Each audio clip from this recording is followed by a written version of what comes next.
There is a concerning trend of colon and rectal cancer in the younger patients, and Dignity Health Center Institute at St. Joe's Hospital Medical Center are here to give us some insight to the growing numbers and how they are treating this type of cancer. Dr. Patel and Dr. Powell, how are you doing today? So let's talk about this, Dr. Patel, because I'm going to read from here because it's very interesting that you're seeing more younger population getting this cancer, and especially we saw Chadwick Boseman pass away from this. And again, he kept it very secret from us. But why do you think we're starting to see this in more people under 50? Yeah, so firstly, thank you for having us here. And the right time to talk about this, right? March is Colon Cancer Awareness Month. We are seeing a concerning trend. In the younger patients less than 50 years of age, colon cancer is increasing almost by 3%, 2.5% a year, in contrast to the elderly population where it's decreasing. It's not unusual for us to see maybe 30-40% of our patients in any clinic day who are less than 50 years. Wow, the numbers. Right. Dr. Powell, let's talk about the cases that we're seeing right now and how they are going up. As the doctor said, we're starting to see more. Why is that, do you think? We're not totally sure, but we are seeing concerning trends in younger people, and particularly people of color. So we're really asking people just to focus on screening and to get screened, particularly at age 45, and if you have any risk factors, which we'll talk about.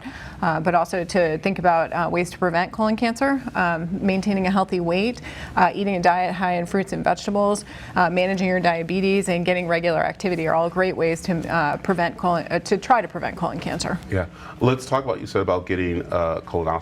Yep. Do you need to have one to detect it or anything, or is there other ways to detect? Well, we love colonoscopy. We do a lot of it at the Cancer Center. I personally do a lot of it, so I really love the idea of colonoscopy because as opposed to a mammogram or other screening like cervical cancer or prostate cancer, we can remove a polyp before it goes on to become a cancer. So it's not only diagnostic but preventive. But not everyone needs a colonoscopy if it's not accessible. It does require a prep the day before and a driver because we do use anesthesia. So for not everyone, that's not accessible. So for people who are average risk, who don't have bleeding, who don't have unexplained abdominal pain, who don't have a family history, we can consider stool testing. And that can be done every year to every 3 years. There are sort of varieties of it, but they can all be done through your primary care doctor. You said something very interesting about doing a lot of the colonoscopies. I want to talk a little bit about that because that makes people a lot nervous. Yes. What goes on in having a colonoscopy? Because you hear the different stories from different people. Yes. And so it's not everything everyone says it is, like the bad part. It's a good... No, I think the biggest concern people when they come to my office is, am I going to get a bag? Because they think they might get perforation and that might lead to a colostomy. That's an extremely unlikely scenario. Yeah. So the perforation rate, which is what people most are worried about, where we can poke a hole and possibly need surgery to repair it, is less than 1%. So usually things go very well. You come in, you get sedation from your anesthesiologist, the procedure takes about half an hour, and then you're able to go home. You may have a little bit of bloating and cramping during the day, but you can resume your usual diet and activities the next day. So usually things go very well, and it's pretty easy because we do use anesthesia. Yeah. Dr. Patel, let's talk very quickly. There's colon cancer and there's rectal cancer. What are the differences there? I mean, because I know our colon is connected in a way, right? Right. So colon is the bulk of your colon traveling around the belly, while the lower part where the stool is held before you evacuate is the rectum. The problem is in the lower part of the rectum, it's in the pelvis. It's a very narrow area. And that's an area where if you get cancer, you really need a team of an experienced colorectal surgeon, a medical oncologist focusing on colorectal cancers, a radiation oncologist, to really get you the best outcomes, because it's a narrow area in which surgery may happen. You need chemotherapy, radiation. What goes first? Do you even need surgery? All of these are great questions which are being answered in the research community right now. Yeah.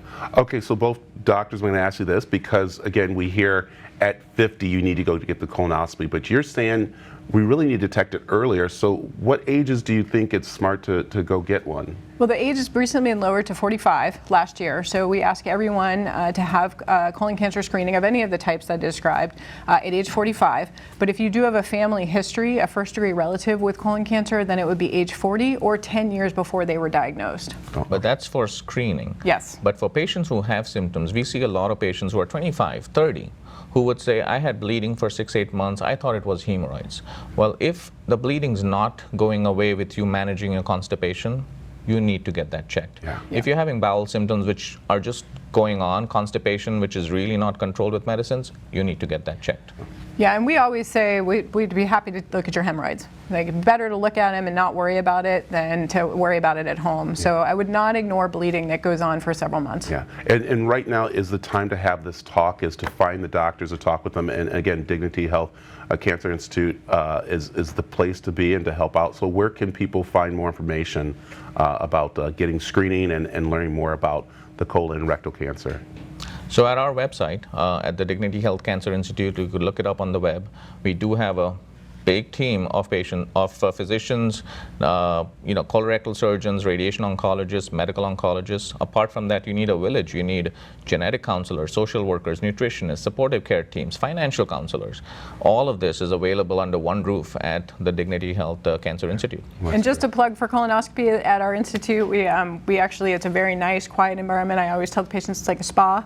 So if you want a nice colonoscopy experience, I think we do a really great job. That's good. I like hearing that. I'm up for one, so we will talk. Okay. So thank you, doctors, for joining us, and thank you for being here for this very important month going on. It's not just this month, it should be every month, people getting checked out and taken care of. So again, we have information on aztv.com about Dignity Health Cancer Institute at St. Joe's Health Hospital and Medical Center. So please go online and take a look. So, all right, more mix right after this.